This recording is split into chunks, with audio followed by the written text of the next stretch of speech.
हमारा next topic है setting data validation rules. हम अपने डेटाबेस में वैलिडेशन रूल्स कैसे सेट कर सकते हैं। वैलिडेशन रूल्स हम इसलिए सेट करते हैं ताकि हम जो डेटा देते हैं अपने डेटाबेस में वो बिल्कुल एक्यूरेट हो, वो गलत ना हो। तो यहाँ मैंने एक डेटाबेस बनाया हुआ है, serial number, first name, last name, address, designation, salary, और मैंने कुछ सीरियल नंबर 1 से 5 तक दिया है और कुछ नाम भी लिखे हुए हैं, लास्ट नेम उनका भी, एड्रेस भी। तो मैंने ये डेटाबेस पहले से ही बनाया हुआ है। मैंने इसलिए पहले से बनाया क्योंकि थोड़ा टाइम बच जाएगा, हमारा वीडियो का साइज़ कम रहेगा। तो अब ये जो सैलरी है मैं इस पे सैलरी जो है मैं इस पे वैलिडेशन दूंगा।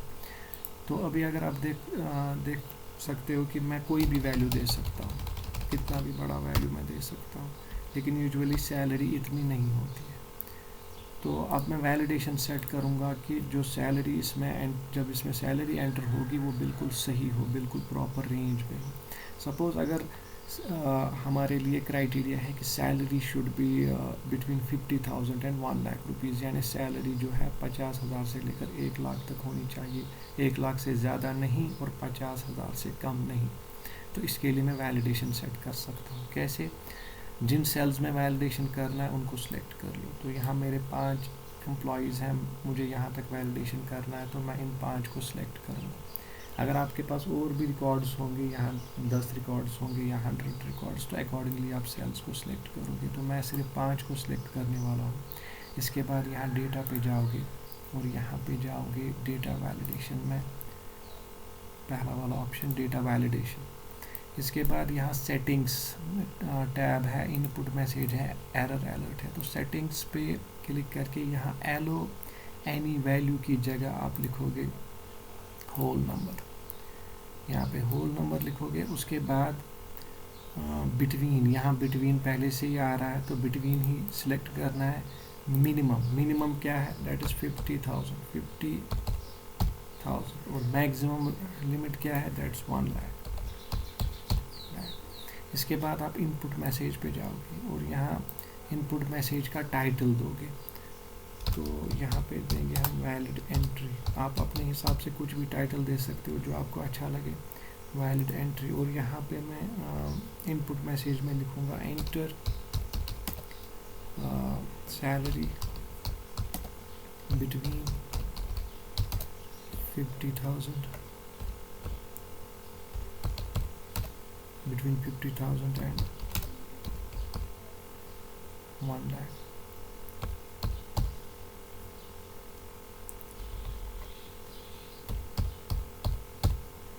तो ये हो गया इनपुट मैसेज का टाइटल और इनपुट मैसेज क्या होनी चाहिए।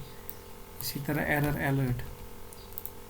अलर्ट, यहाँ स्टाइल स्टॉप, यहाँ स्टाइल में स्टॉप ही रखोगे। टाइटल में मैंने वही टाइटल दिया जो मैंने यहाँ पे दिया था, और यहाँ पे मैसेज भी मैं वही कॉपी करता हूँ। आप डिफरेंट मैसेज दे सकते हो, आप कोई भी ऐसी मैसेज दे सकते हो जिससे डेटा एंट्री करने वाले को समझ आए कि मुझे किस तरह का डेटा देना है।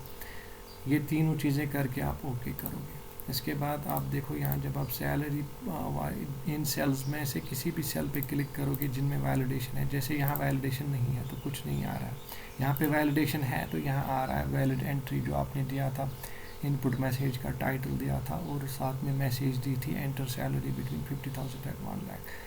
तो अगर आप यहाँ पे आप गलत सैलरी दोगे, जैसे मैं 40,000 दूँगा, 40,000 एंटर करो तो आपको मैसेज आ जाएगी एंटर सैलरी बिटवीन 50,000। ये वो मैसेज है जो आपने एरर अलर्ट में दिया था और वहाँ पे आपने स्टॉप स्टाइल में स्टॉप चुना था, तो यहाँ वही आइकन आ रहा है। अब आपके पास ऑप्शन है रिट्राई, कैंसिल।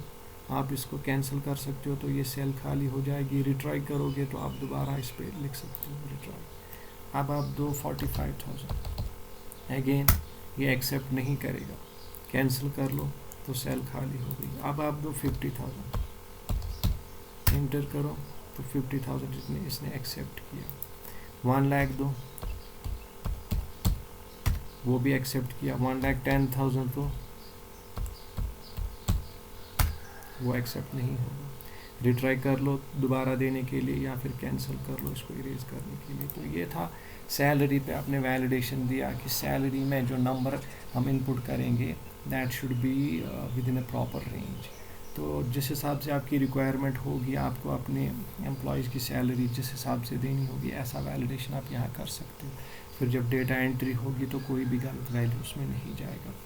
इसी तरह यहाँ अगर आप डेजिग्नेशन देखोगे तो आपके सपोज आपकी जो ऑर्गेनाइजेशन है उसमें क्या क्या डेजिग्नेशंस हैं। जैसे हमारे स्कूल की बात करें तो पीआरटी, टीजीटी और एम्प्लॉयज़ जो है वो पीआरटी है, टीजीटी है या पीजीटी है। तो यहाँ अभी अगर हम देखें कोई वैलिडेशन नहीं है तो कुछ भी हम दे सकते हैं।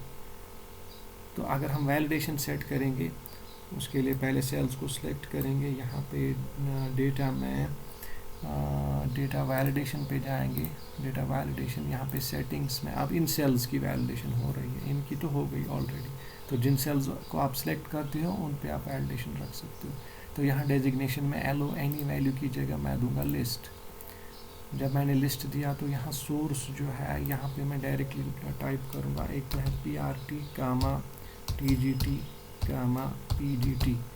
तो ये 3 चाहिए, और भी अगर कुछ है तो अकॉर्डिंगली वो डेजिग्नेशंस आप यहाँ रख सकते हो। सिमिलरली इनपुट मैसेज में वैसे ही वैलिड एंट्री